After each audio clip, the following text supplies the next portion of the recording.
Hi Tanya, thanks for the assignment. I think you did nice work here. I think that the overall color proportions and the distribution is not bad. We'll probably make a few minor adjustments, but I think that your basic thinking on that is really good. The one thing that I want to point out on this before we can spend time talking about the surfaces though, is that there's an inconsistency in your lighting scheme. So here you've got the sunlight casting shadows this direction, which says that the sun must be behind. And if the sun is behind, so let's just make a quick little sphere test. If the sun is behind, then that light, we're assuming that the sun is coming out this direction, and it looks like it could be up a little bit higher, but it looks like maybe you didn't mean for it to be terribly high. So in that case, we're going to get a rim light like that. The nice thing about that is that if you do a rim light, it's going to be a lot easier to get the subsurface scattering working. But the downside is that we got to change all of this to make it match that lighting. So I'll just move that lighting around. I'll speed it up a bit in Camtasia so that you don't have to watch me repaint all that stuff, and we'll talk more about it when I'm done. Now mostly what you're seeing here is me selecting the different sections and then moving the proportion of the light that's covering the surface to match that little sphere that I did up in the corner, and mostly just matching that up as much as possible, occasionally putting in a cast shadow so that things really feel like the light is coming from behind and that anything getting in the way is keeping the light from going through. And those little lights on top of the head and by the fish, I think are not really working as is. They look almost like a solid tube of something, so we'll just flatten those out to save them for fixing for later. Okay, now we're at a point where we can start painting on this and making things work. So first of all, what I want to do is make it so that these bits that are glossy have a bit of specular reflection on them. And I'm going to do that on a separate layer in case I want to add or change anything underneath, but for the most part what I'm going to be doing is just picking the light color, which in this case is going to be a bright yellowish, I guess it'll just be like a bright yellow. And then I'm going to find on this little sphere where I want those specular reflections to be. They're not going to be right up against the edge. They'll be in from the edge, maybe something like that. So I'll try and look for, and they might actually stretch a little bit because they're so close to the edge. So we'll try and find places where that might happen. It looks like that's about right for the glass, although we'll make some adjustments to the glass. And in fact, let's just quickly change the glass so that we can make those adjustments.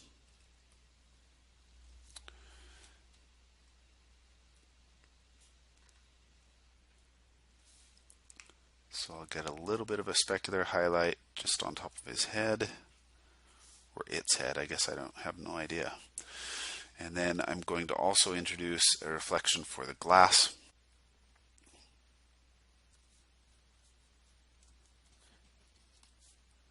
And if you really want, I can make this a screen layer, and that'll just make whatever we do on this additive, which I think might be a good thing.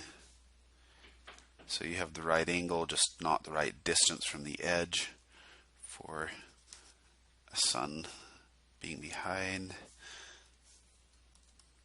Let's flatten that thing out as well.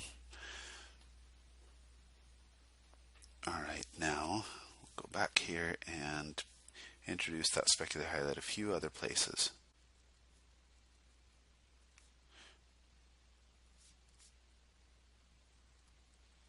And I don't think that I would have it here on this thing, but I might be able to get a little something on this.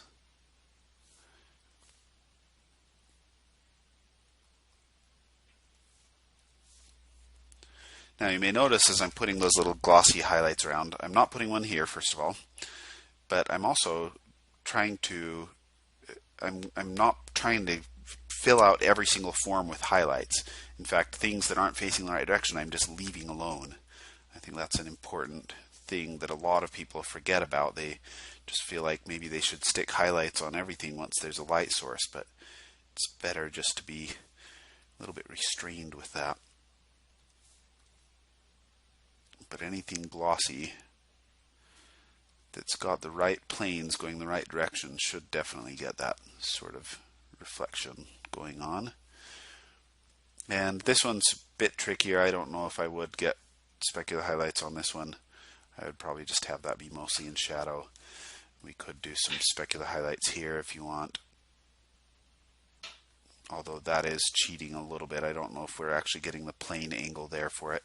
But we might on this little bit here.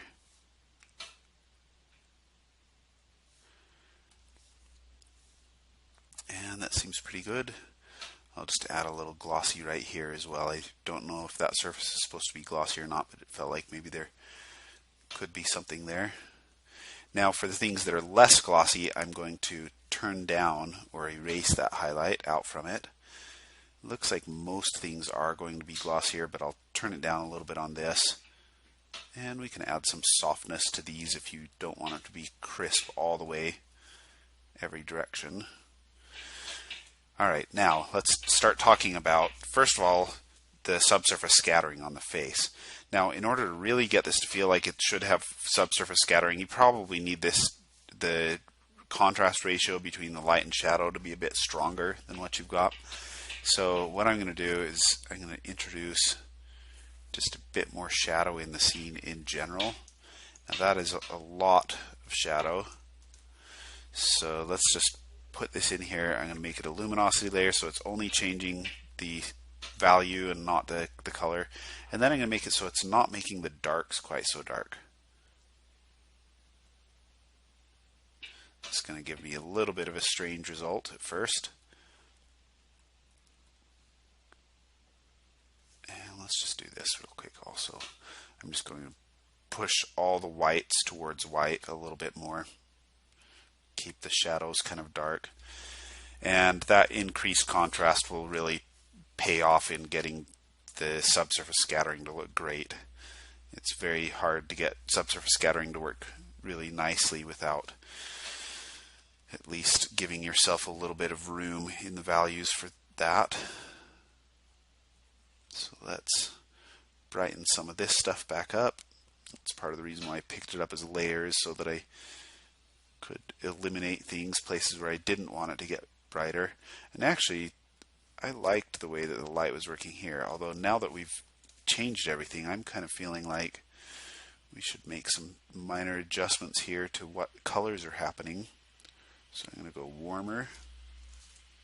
Let's actually just now do this. We'll just paint it directly in there. So we'll go warmer with that bounce light.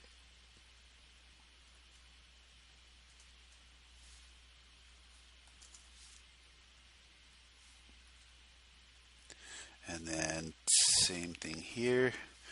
I'm just trying to get the bounce light coming up from the beach underneath to feel nice and warm.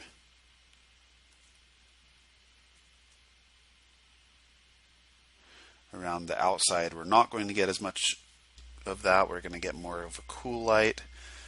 So up here we'd get a little bit of light from the sky and everything that'll give us that sort of cooler, grayer sort of look. You don't need the core shadow between there, but it might help in this case to blend it a little bit more instead of just having one clash against the other. And you have the cools in here. It's just a matter of plugging them in elsewhere as you need them.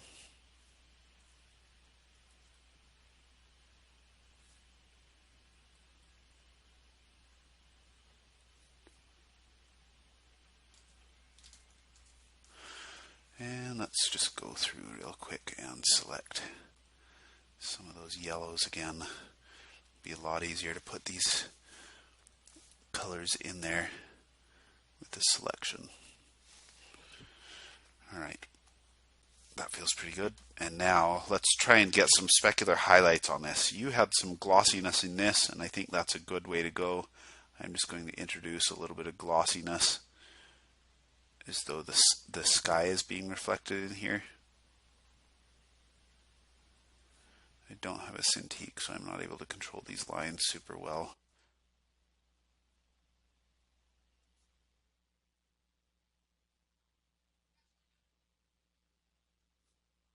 Okay, now I can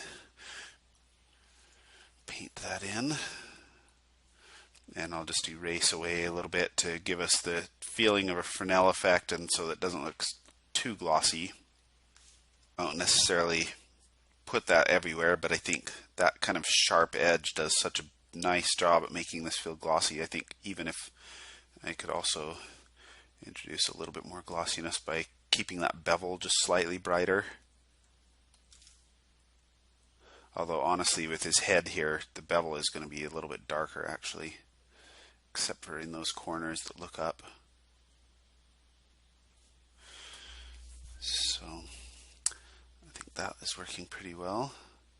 And then we'll do the same sort of thing with the yellows, just to introduce some kind of glossy effect here.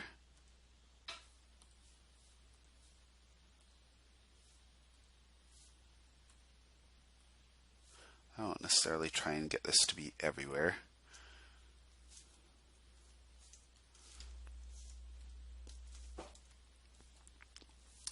Now, again, I'm just going to try and bring the sky into it. We'll try a screen layer, and we'll just, in the same way that those are catching the light, I'll just introduce that sky in there.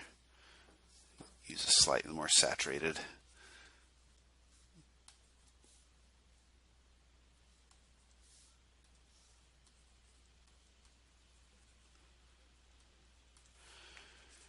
And we'll just put it everywhere for now and then back off where it needs to be. So I think here we're not going to get the sky reflecting across that whole thing, but we might get it reflecting across a big part of it. So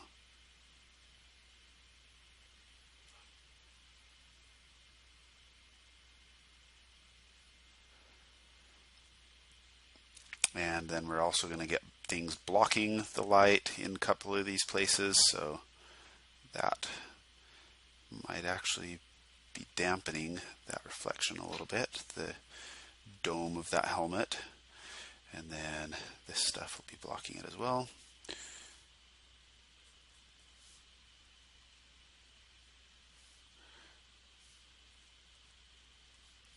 And we'll just start with that and then introduce a little bit of a Fresnel effect.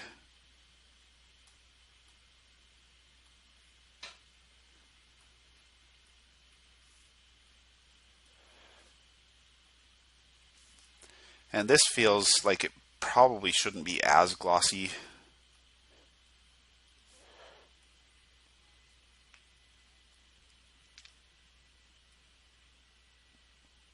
But we'll put a little something in there. So this part's going to be blocked on the bevel, or at least we'll be getting less of the light on the bevel. And then we'll keep that reflection. We'll assume there's something on the horizon, so it's not just like a straight across line.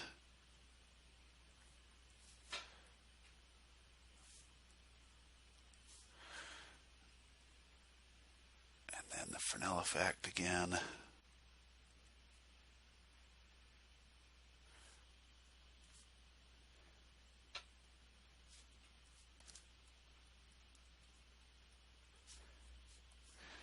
Now, I feel like that might be a bit strong, but I like the effect, so you can do that. And then if you really wanted it to get everything, then you'd probably get some of that blue on the edges as well. It's going to add on to that yellow. So I would keep doing that until everything looks right. Let's do something real quick with this eye. So right now, specular highlight's not in the right position.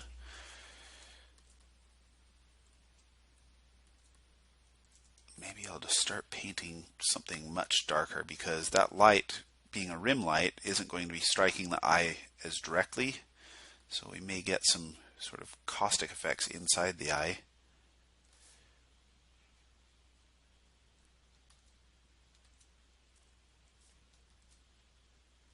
Probably going to look something like that. And then this one is most likely going to be a bit darker than the other one.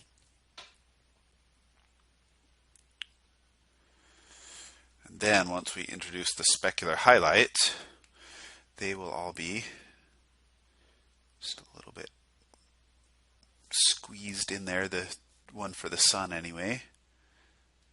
Here, let's put this eye down underneath some of this other stuff.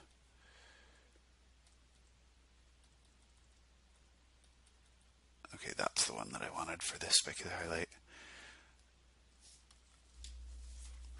And then if I want to put in additional stuff for the sky being reflected, that can all happen underneath.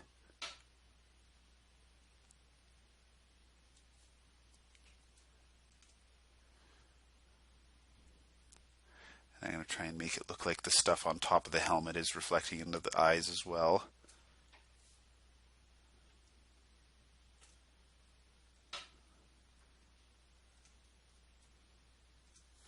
Alright, so now let's try this, but actually with a blue.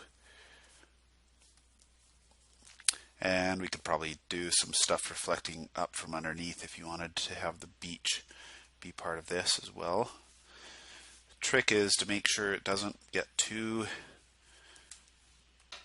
so reflective that you can't see that it's an eye anymore. So we're going to make sure we use the Fresnel effect to clear out the centers and keep that reflection stronger on the edges. And that's what will give it that really glossy looking eye feeling, which I think is working out nicely here.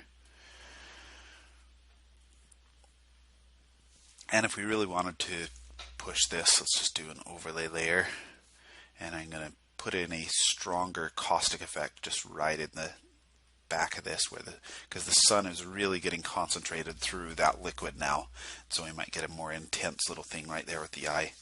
I didn't really do much with the teeth here, but I should have moved that light as well.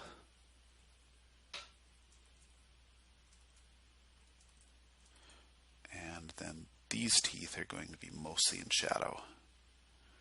Really, it'll just be that one at the edge that catches the light, and possibly something coming through the mouth. But although, I don't know, I would guess just looking at that most of that is going to be blocked off. Now I'm going to get a slightly bluer thing for the plane that's facing upward.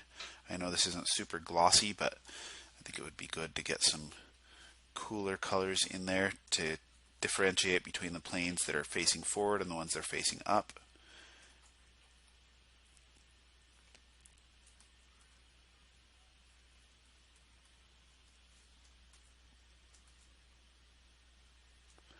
And that seems pretty good. Okay, now let's start talking about the subsurface scattering.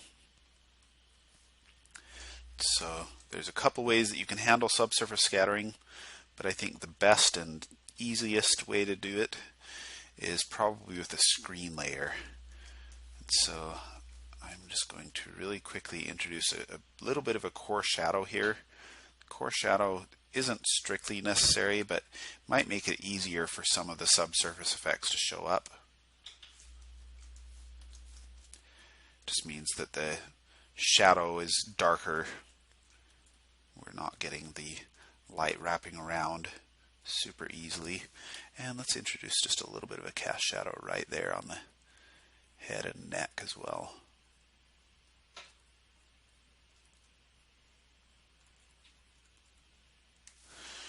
Alright, so that seems good.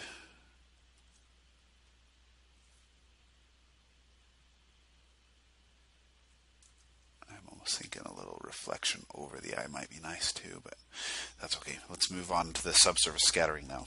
So I'm going to do the subsurface scattering as either a lighten or a screen layer. Let's try the lighten, and now I'm going to take this and I'm going to do a more saturated and warmer version.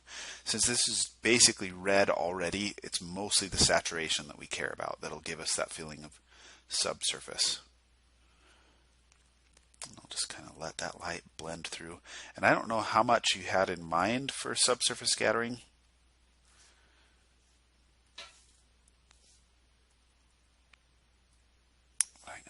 Change the way that the light is landing on this lip.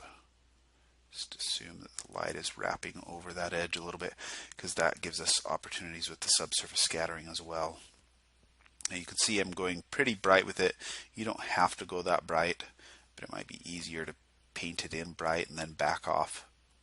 And I'm going to keep it pretty warm even for this part where the light is passing through. And let's go underneath again and paint in just a little bit of light going past on this lip as well. And then we'll do a specular highlight, maybe just right on that edge too. So now that we have the subsurface scattering in place,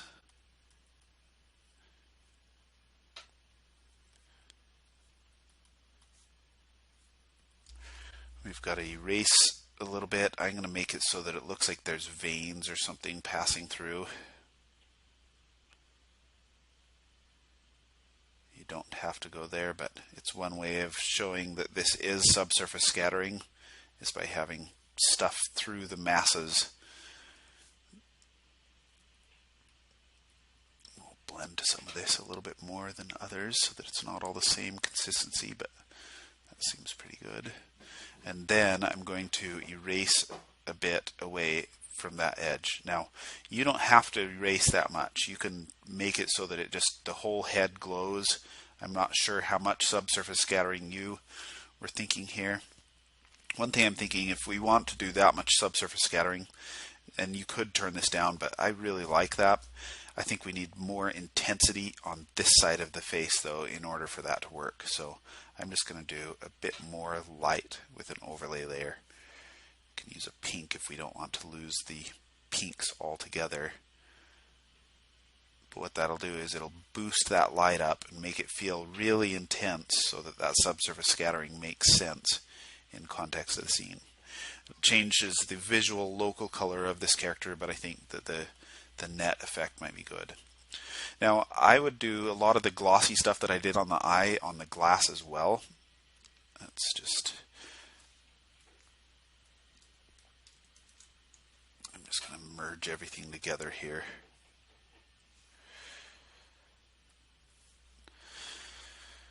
So I don't think that I'll do that much with the glass right now, but one thing I do think you should do with the glass is you should refract the light a little bit. Just a touch right at that edge might be enough.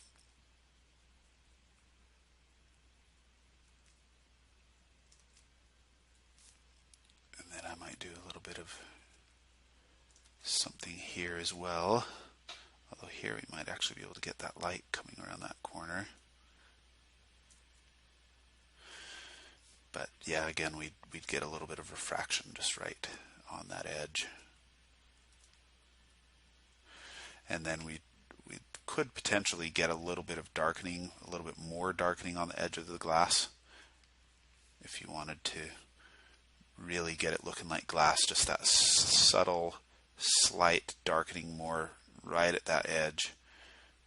And I would take that all the way around, but that's the basic idea there. We'll give it the feeling that the glass is just a little bit thicker and that light is being refracted and we're losing light through that. Now the fish actually should get quite a bit more refraction because of the position that it's at. In fact, we're going to get some pretty strong caustic effects on the fish.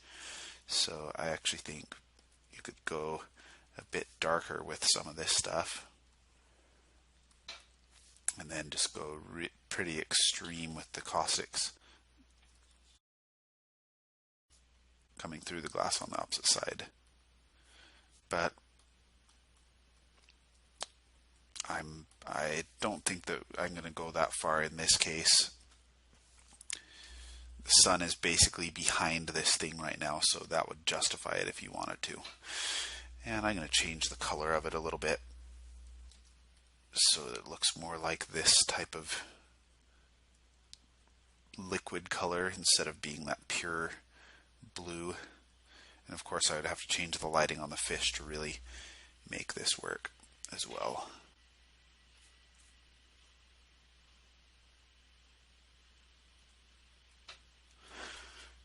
Okay, well, I think in terms of distribution, I like the matte surface. I think this is nice, the matte surfaces all over. I don't know if this was supposed to be matte or glossy. I think that possibly the shadows shouldn't have as much occlusion in them here, but yeah, I think that's just about it. So let's take a look real quick at the difference between these. I guess I'll just hide them as a group. So there's the original. Well, actually, that's not the original. Let's do this.